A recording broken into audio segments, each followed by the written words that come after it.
Bienvenidos, queridos hermanos, a esta lección número 35, en la que vamos a exponer los argumentos que los hermanos separados colocan frente a los católicos para decir que el Papa no es la autoridad y que Jesús no dejó al Papa como tal, entonces como autoridad, como encargado para gobernar la Iglesia. Es muy importante que entendamos los argumentos. Vamos a analizar las citas bíblicas que los hermanos separados colocan para defender esta postura, pero también les vamos a responder. Esta lección 35 solamente trata lo que son los argumentos de los protestantes. En la lección 36, que viene después de esta, vamos a responderles a los protestantes con la misma Biblia. Sean bienvenidos todos ustedes, queridos hermanos. Les recuerdo que los que no han visto las lecciones anteriores a esta 35, véanlas, porque si no las ven, luego van a estar aquí preguntando y preguntando lo mismo que ya se dijo en las lecciones anteriores y que no hemos visto. Es muy importante. Todas las lecciones anteriores responden todos los problemas que aquí no se han resuelto. Así que, hermanos, de verdad, vayan a ver las lecciones anteriores antes de ver esta. No se las pierdan, cada vez se pone mejor esto. ¿Necesitamos qué, Padre? Bueno, primero que nada necesitamos una Biblia para nuestra lección bíblica, de preferencia una Biblia de tradición católica, de edición católica. Yo estoy utilizando la latinoamericana porque es la que más tienen las personas de habla hispana. También un cuaderno donde hagamos nuestras anotaciones, porque si no, se nos va el avión. Luego andamos preguntando y preguntando lo mismo todas las lecciones porque no anotamos. Cuando uno anota, pues uno va entendiendo y comprendiendo. Una pluma y sobre todo abrir la cabeza y el corazón, ponernos de buena manera delante de Dios para que Dios nos ayude a entender mejor lo que nos quiere transmitir Dios a través de un servidor. Bienvenidos.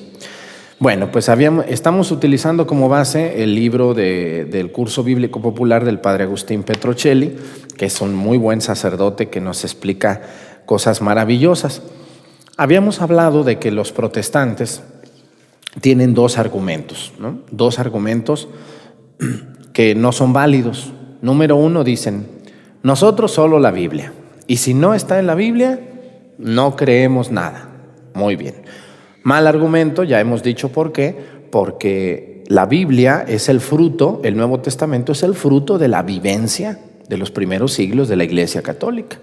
Es decir, el Nuevo Testamento es un regalo de Dios, pero es el fruto de toda la vivencia de la iglesia que caminaba en aquel tiempo. Y siguiente argumento, o sea, no podemos decir solo la Biblia, ¿no? Bueno, ¿y cuando no había Biblia, qué? ¿Eso no estaba bien? ¿Estaban mal o qué? Hermanos, no sea cerrado y entienda. No solamente en estas lecciones bíblicas, no solamente tratamos argumentos bíblicos, sino también tratamos argumentos de la Sagrada Tradición, y algo muy importante que los hermanos separados no les gusta escuchar son los argumentos históricos. Hay que estudiar historia, hermanos. Los invito a estudiar la historia y ver cómo la única iglesia de Jesucristo es esta. La historia lo dice. Se nota que ustedes no han estudiado porque luego andan diciendo que su iglesia, que la fundó Jesucristo, que el último apóstol de Jesucristo. ¿Cuál? ¿En dónde está eso en la Biblia? No es cierto. Mucho cuidado. Y el otro argumento de los protestantes es el siguiente. Dicen, tú lee la Biblia, tú estúdiala y tú interprétala. Que nadie te tiene que decir nada. Tú, como tú quieras. No, pues eso es un desorden. ¿Cómo? Entonces lo que le dijo Jesucristo a sus apóstoles, vayan y prediquen, y también lo que le dice San Pablo en estas interpretaciones que ya vimos cuando le dice a Timoteo, acuérdate de las tradiciones que te compartí, que debes de enseñar, tú eres la palabra que en ti habita, etcétera, ¿no? Entonces se contradicen los hermanos separados. Pero vamos a ver cuáles son los argumentos que ellos dicen. Estamos comenzando a tratar, ustedes se han de acordar que les dije que hay por lo menos 9 temas que los protestantes utilizan para confundir a los católicos. Y ya ven que tenemos cada católico atarantado, ignorante, tenemos para dar y repartir. Entonces, imagínense, una señora, vamos a poner el ejemplo de una señora o de un señor que no va a la iglesia, no reza, no se confiesa, no escucha la palabra de Dios, no vive la misa. Él es bueno para el trabajo, para vivir, para las cosas del mundo. Entonces, esta persona anda por el mundo tranquilo de la vida, pensando que esa es la vida, y un día tocan a su puerta una hermana separada que conoce 10, 20 citas bien de la Biblia, las demás no las conoce, pero 20 sí se las trae aquí. Tocan la puerta, le abre y le dice: señora, ¿usted lee la Biblia? No. Pues déjenos leerla, ¿no? Entonces, no le leen la Biblia. Estas son tácticas de los hermanos separados. Lo que hacen es sacar esos 10 versículos de la Biblia, leérselos y meterle confusión. Todos los versículos que predican los hermanos separados son para confundir al católico. Yo quisiera, alguna vez me he topado con uno de ellos que me dijera: hermano, ¿le puedo leer un salmo y compartir con usted y hacer oración? Pero no es eso, no es ir a predicar, es ir a confundir. Entonces, como este hermano católico no conoce nada, no sabe nada, no entiende nada, pues es un caldo de cultivo para la confusión. Es como una persona que nunca se ha vitaminado, nunca se ha vacunado, nunca nada, nunca se ha cuidado, pues llega a cualquier enfermedad y lo puede matar. Así también los hermanos separados pueden llegar a la casa de una persona que no conoce nada de Dios y lo pueden confundir. De hecho, lo confunden. Muchos protestantes, con mucho respeto para ellos, muchos protestantes son católicos ignorantes o católicos confundidos. No están convencidos de lo que viven, están confundidos y están allá por ignorancia. Yo les invito, hermanos, vamos a estudiar las lecciones bíblicas y veremos cómo la vida y cómo el estudio profundo de la Sagrada Escritura nos va a hacer entender y caer en la cuenta de que la única iglesia verdadera y fundada por Cristo es la Iglesia Católica. No, que es una idólatra, que es una... No me agredas, por favor. Yo no te estoy agrediendo, solo te estoy diciendo los argumentos que tenemos para demostrar que esa máxima que estoy diciendo es verdadera. Muy bien, ¿cuáles son los temas que utilizan los hermanos separados? La autoridad del Papa y de la Iglesia. Dicen: no, esa no es la autoridad que Cristo dejó. Número 2, el sacerdocio cristiano. No debe de haber sacerdotes. Número 3, la salvación o la justificación. ¿Cómo se van a salvar las personas? Número 4, la Eucaristía y la misa. Número 5, el purgatorio y los sufragios. Aquí en mi canal católico tengo 3 temas del purgatorio, buenísimo. Y luego el sacramento de la penitencia. Y luego el celibato, el matrimonio y el divorcio. La Virgen María, cómo le tiran a nuestra madre. Perdónanos, señora, de veras. Los santos y las imágenes. También hay un tema buenísimo sobre la idolatría aquí, véanlo por favor. El bautismo y los niños. Muy bien, son los temas principales que tocan los hermanos separados, estos 9 que les dije, entre otros más.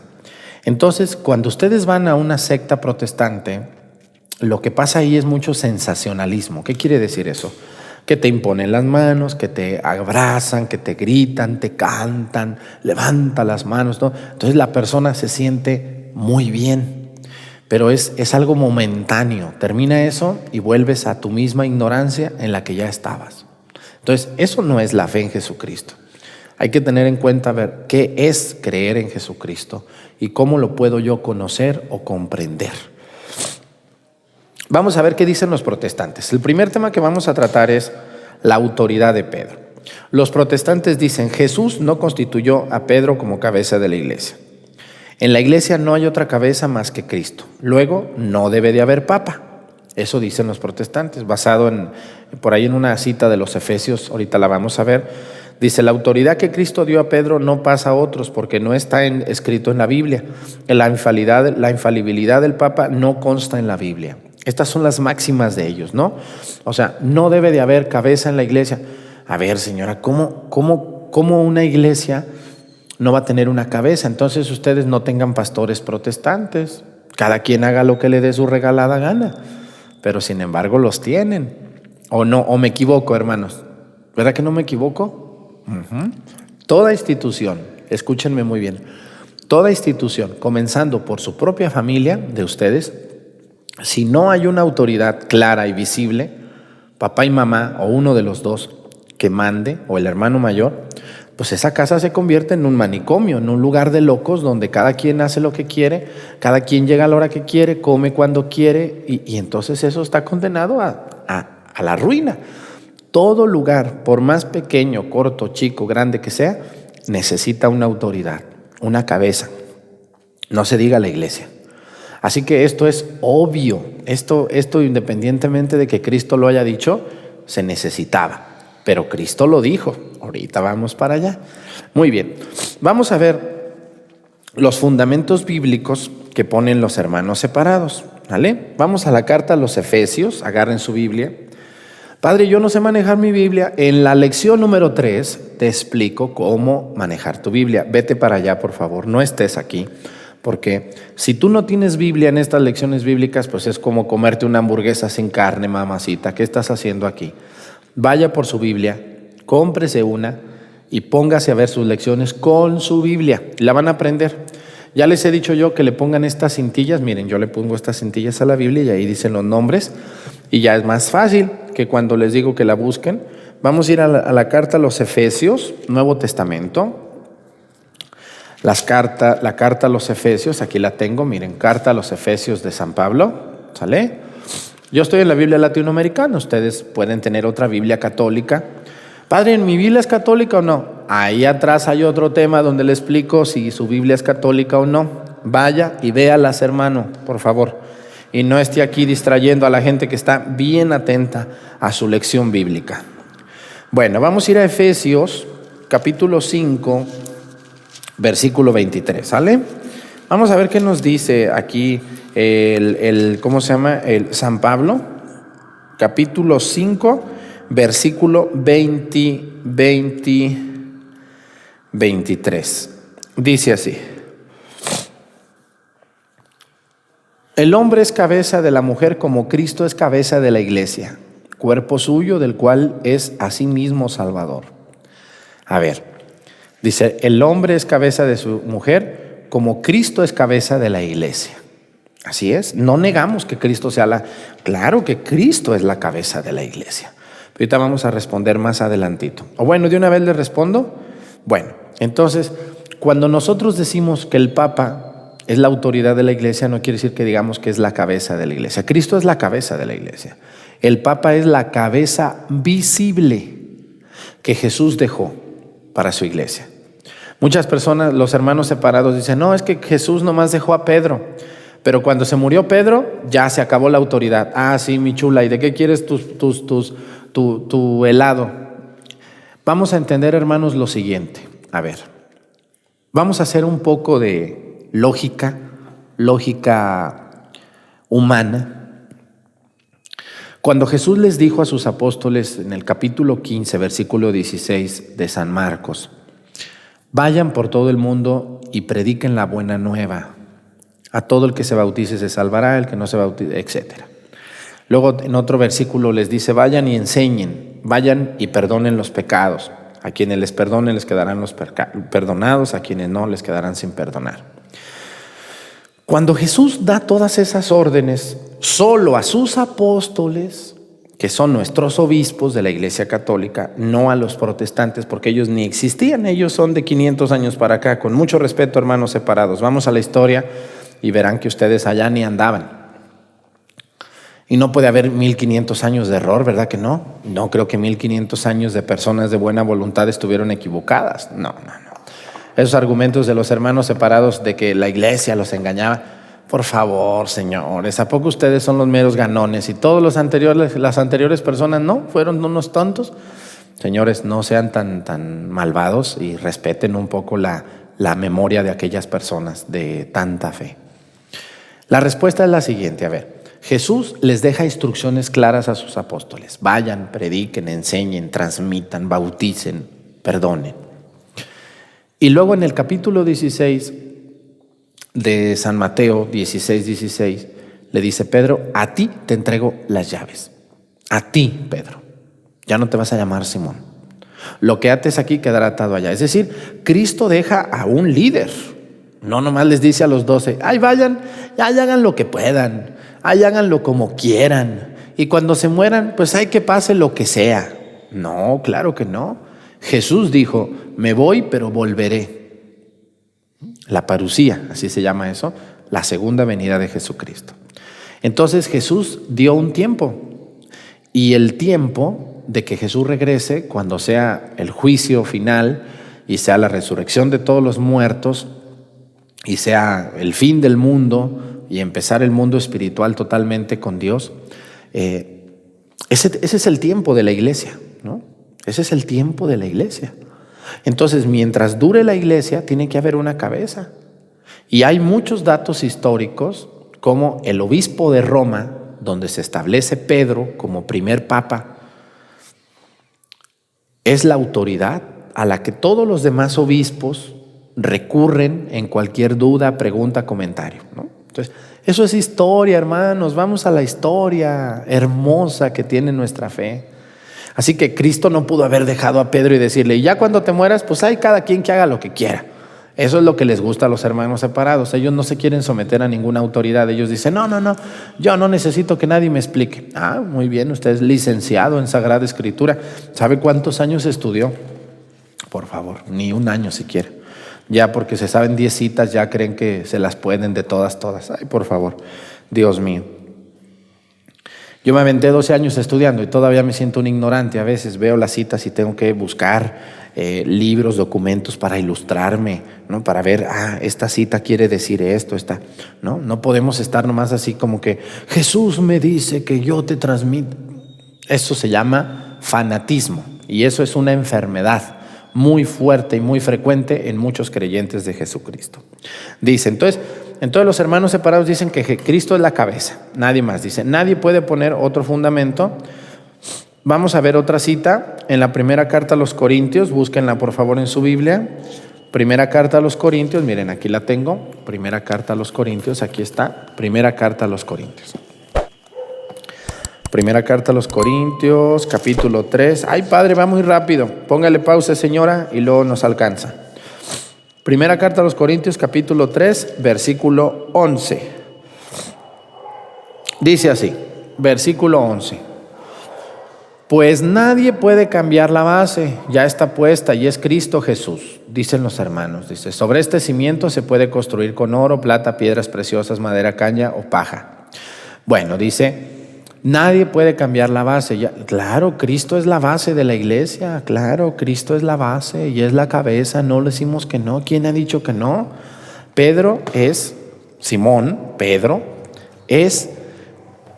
la piedra sobre la que se construyó la iglesia, pero la base y la cabeza es Cristo. San Pedro y el Papa actual, que se llama Francisco, es la cabeza visible de la iglesia, pero la cabeza y el que guía la iglesia es Cristo mismo, a través del Espíritu Santo. ¿Correcto? Entonces, ninguna de estas citas está en contra de lo que creemos los católicos. Otra cita que utilizan ellos es cuando Pablo reprende a Pedro, ¿no? Los hermanos separados son listos, les gusta buscar. Vamos a Gálatas, a ver la carta de los Gálatas. Gálatas, ahí la van a ver luego después de la segunda de Corintios. Es una carta muy importante, la carta a los Gálatas.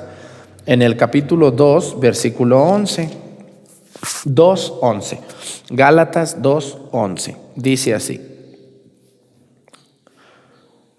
Cuando Pablo llegó a Antioquía, yo le hice frente en circunstancias que su conducta era reprensible. En efecto, antes de que vinieran algunos allegados de Santiago, comía con los hermanos de origen no judío, pero después que llegaron estos, empezó a alejarse y ya no se juntaba con ellos por temor al grupo judío. San Pablo reprende a Pedro porque comía con los no judíos y luego después ya no quiere comer con los judíos. Entonces San Pablo le llama la atención a Pedro, o lo reprende o le aconseja, lo que sea. Bueno, entonces dicen, ¿cómo es posible que uno que no es el Papa, que es Pablo, reprenda a la autoridad de la iglesia, que es Pedro? Bueno, nuestro Señor, los hermanos separados son muy estrictos en lo que les conviene y en lo que no les conviene no. Primero, vamos a la práctica humana. Jesucristo dice que la corrección fraterna exista, ¿no? Y la corrección fraterna es cuando dice, Señor, dice, si tu hermano, si tienes algún problema con tu hermano, ve, deja tu ofrenda en tu ofrenda y ve y ponte bien con él.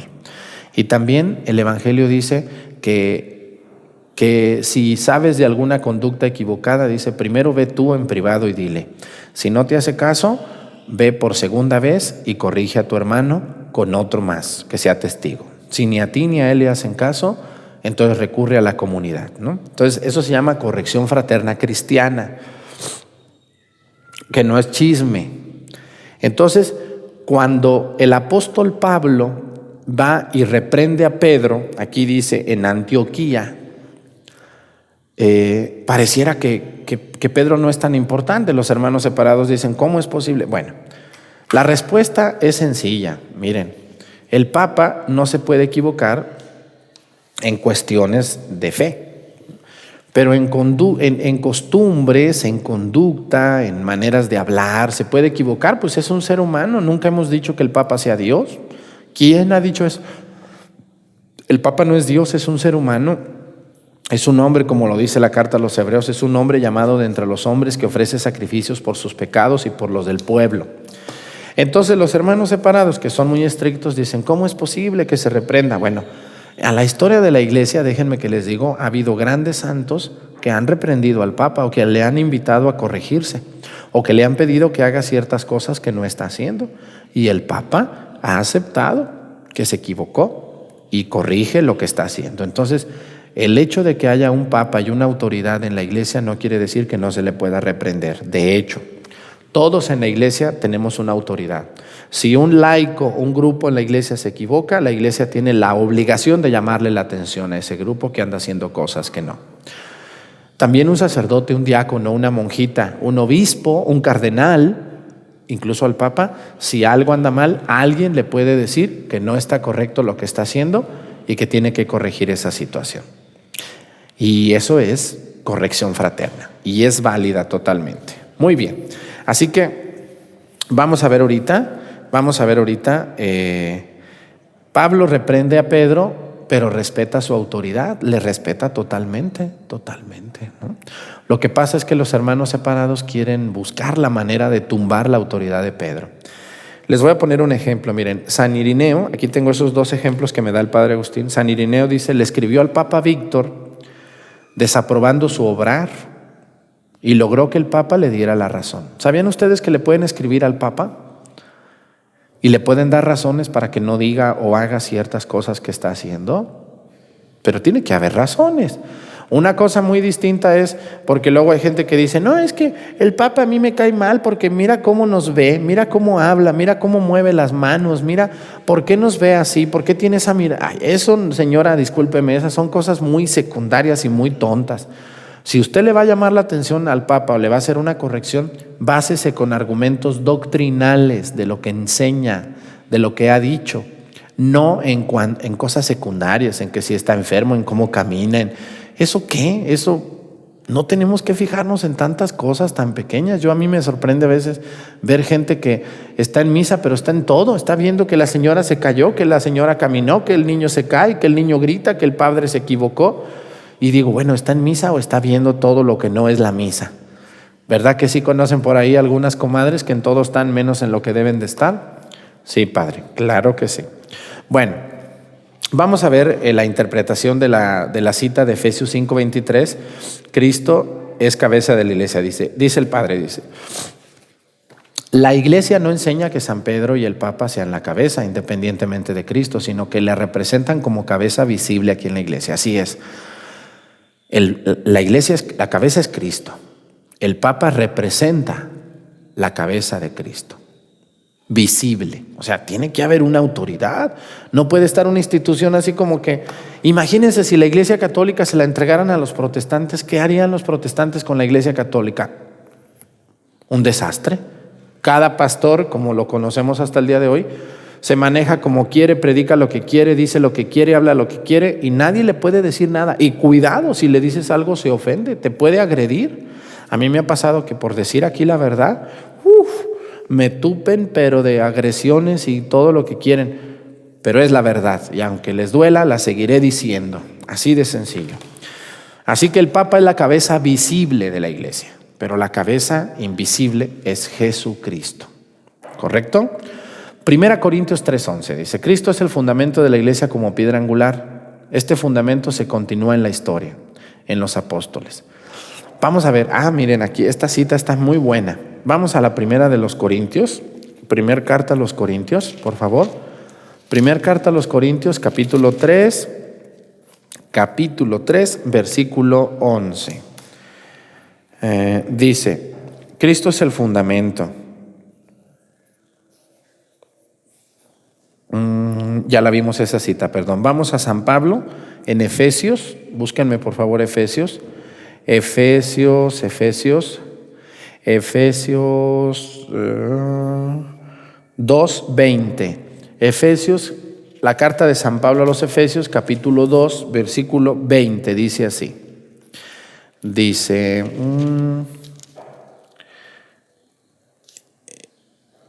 desde el 19, vamos a leer desde el 19. 2:19, Efesios capítulo 2, versículo 19, dice: Así pues, ya no son extranjeros ni huéspedes, sino ciudadanos de la ciudad de los santos. Ustedes son de la casa de Dios. Ahí viene el bueno, dice. Están cimentados en el edificio, cuyas bases son los apóstoles y los profetas, y cuya piedra angular es Cristo Jesús. La piedra angular, ustedes han visto un arco, ¿no? Un arco de piedra. La piedra angular es esta última, la que está aquí, la que une el arco, la que une que el arco no se caiga. La piedra angular es Cristo. Pero para que esa piedra angular esté ahí, se ocupan otras piedras que están acá. Entonces, San Pablo en esta carta a los Efesios dice, las piedras son los apóstoles y la piedra angular es Cristo. Nuestra Iglesia Católica es la única apostólica, ¿sabían ustedes eso? Las sectas protestantes no son apostólicas. ¿Por qué, padre? Porque no tienen como apóstol a ningún fundador. O conocen, yo he visto, he buscado, y quiero fijarme con ustedes, he buscado muchas veces en la Sagrada Escritura, todo el Nuevo Testamento he buscado el nombre de algún fundador de alguna secta protestante, ¿y qué creen? No lo he encontrado, porque su iglesia no es apostólica. Dice San Pablo aquí, dice, la iglesia se funda sobre los apóstoles y sobre la piedra angular que es Cristo. Por eso cuando ustedes y yo vamos a misa el domingo, después de la homilía el Padre dice, vamos a decir el credo, creo en un solo Dios, etcétera, y luego decimos, creo en la iglesia que es una, santa, católica y apostólica. La iglesia católica tiene esta cuarta característica que ninguna iglesia tiene. Venimos de los apóstoles. ¿No les da seguridad eso a ustedes? ¿O ustedes quieren pertenecer a una secta fundada por un hombre concreto hace 300 años, hace 100 años, hace 10 años? Porque hay más de 8,000 sectas cristianas, imagínense nomás. Todos dicen ser la verdadera y la única. ¡Qué barbaridad! Vamos a la historia, hermanos separados, vamos a la historia. Analicen la historia y encuentren la verdad, aunque les duela, y regresen a la única iglesia de Jesucristo. Es apostólica. Vamos a ver los nombres de los 12 apóstoles. Y si aparece el nombre de su fundador, hermanos separados, porque sé que me ven, mañana nos bautizamos con ustedes. ¿Cómo ven? Pero tiene que aparecer el nombre de su fundador. Cristo llamó a 12. Llamó a Simón, que luego le puso Pedro, luego el otro Simón, 2. Luego llamó a 2 Santiagos, Santiago el mayor, Santiago el menor. Luego llamó a dos Judas, Judas Tadeo y Judas Iscariote, 6. Y luego llamó a Felipe, 7. Mateo, 8. Juan, 9. 10, Tomás. Y luego llamó también a Bartolomé y por último llamó a Juan. Entonces, cuando nosotros decimos el nombre de los 12 apóstoles, no encontré ninguno de los hermanos separados. Vuelvo a decir, Simón Pedro, el otro Simón, Santiago el mayor, Santiago el menor, Judas Iscariote, Judas Tadeo, Mateo, Felipe, Bartolomé, Tomás. Me falta otro. Luego Juan y me falta uno. ¿Cuál es el otro? A ver, otra vez, ya se me fue el avión. 2 Simones, 2 Santiagos, 2 Judas. Y luego está Mateo, Bartolomé, Tomás, Felipe, Juan. Y a ver, ayúdenme con el otro que ya se me fue el avión. No vaya a ser uno de los hermanos separados. Juan, Tomás, Santiago, Felipe, Juan, Tomás, Felipe, ¿Cuál me falta, Dios mío? Ahorita lo vamos a buscar, no se apuren, ese no es ningún problema. Entonces, estamos hablando de los 12 apóstoles. Vamos a ir a buscar la lista de los 12 apóstoles para demostrarles a los hermanos. Mateo 10, 2, 1. Vamos a ver, Mateo 10, vamos al Evangelio de San Mateo. Me falta uno, ya estoy preocupado. Mateo 10.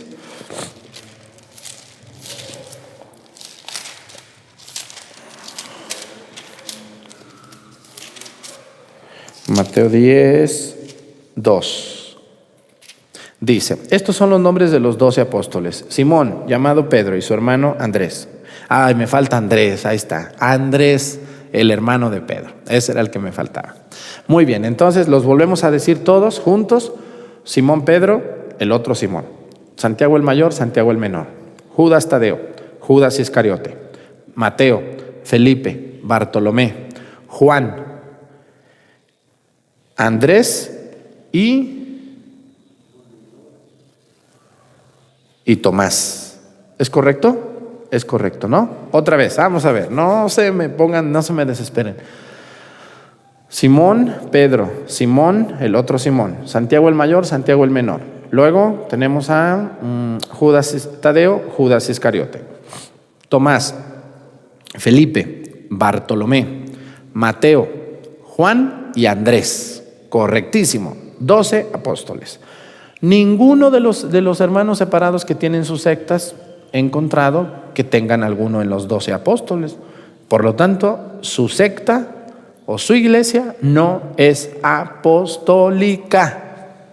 Está fundada en un hombre común y corriente como yo. Así, tal cual.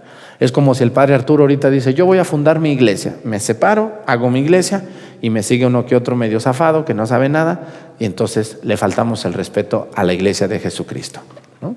Mucho cuidado, hermanos, porque esto es tan común como no tienen idea. Como no tienen idea. Bueno, dice el padre hablando de la reprensión que Pablo hace a Pedro, dice, reprender a un superior en defensa de la verdad, siempre con el respeto de la autoridad, es un deber de la iglesia, es un deber. Si ustedes tienen que corregir a una persona en la iglesia, incluso a un sacerdote que andamos mal o que nos equivocamos, es un deber de ustedes. Claro, hay maneras, hay formas. Pablo reprende a Pedro, dice, pero respeta su autoridad. Vamos a ver Gálatas 1:18, ¿cómo ven? A ver, Gálatas 1:18, vamos a ver Gálatas 1:18, Gálatas 1:18, dice así, 1:18. Capítulo 1, versículo 18. ¿Ya están ahí? No, padre, no estamos ahí. Bueno, dice, más tarde, pasados 3 años, subí a Jerusalén para entrevistarme con Pedro y permanecí con él 15 días, pero no vi ningún otro apóstol fuera de Santiago, hermano del Señor. Todo esto lo digo ante Dios, Él sabe que no miento. Luego me fui a las regiones de Siria y de Cilicia. San Pablo va y está 15 días con Pedro y lo respeta, porque él es la cabeza que Cristo dejó. Así que no inventemos que, no, es que en donde dice que Pedro y Pablo le da el ejemplo. Y el último ejemplo que quiero poner de la historia, en la Edad Media, el Papa, había problemas muy fuertes en lo que hoy es el Vaticano, Roma, la sede del obispo de Roma, la sede de Pedro. Y dice que Santa Catalina logra con sus consejos que el Papa Gregorio XI regrese a Roma desde Francia. Le dice, usted su sede es Roma, no Aviñón. Estaba viviendo en Aviñón, creo. Y entonces Santa Catalina le dice que por favor regrese y el Papa, después de escucharla, acepta. Dice, como notamos, estos versículos no disminuyen en absoluto la verdad de la autoridad de la iglesia. Claro que no. Una persona se puede equivocar en su vida, en sus cositas secundarias. Lo importante es que el Papa nunca se va a equivocar en la fe. Hemos terminado el primer problema de los protestantes. En la siguiente lección les vamos a dar respuesta. Por favor, no se la vayan a perder la 36, que es buenísima, buenísima esta cita. Que Dios me los bendiga mucho a todos ustedes. Las personas que no han visto las lecciones anteriores, véanlas todas aquí. En mi canal dice arriba, lista de reproducción. Y luego ahí viene lecciones bíblicas, cursos bíblicos, viajes, cafés católicos, misa del día. Pongan donde gusten, ¿no? Aquí en este canal no solo hay misas, Hay mucho material para su formación católica, todo basado en los documentos oficiales de la Iglesia y en especialistas en las cosas de Dios y de la Iglesia. Me dio mucho gusto haber estado con ustedes. Soy el señor cura José Arturo López Cornejo. Les saludo desde mi canal católico al servicio de Dios y de la Iglesia. Les deseo lo mejor. Gracias por suscribirse. Gracias por darle un like, me gusta. De esa manera YouTube recomienda estas lecciones a otros. Gracias por verlo con su familia, en sus grupos parroquiales. Un saludo a los sacerdotes que nos ven desde sus parroquias y también un abrazote a todas las personas que están aprendiendo juntos las cosas hermosas de nuestra fe. Que el Señor Todopoderoso nos bendiga en el nombre del Padre y del Hijo y del Espíritu Santo. Amén. Nos vemos pronto. Hasta la próxima.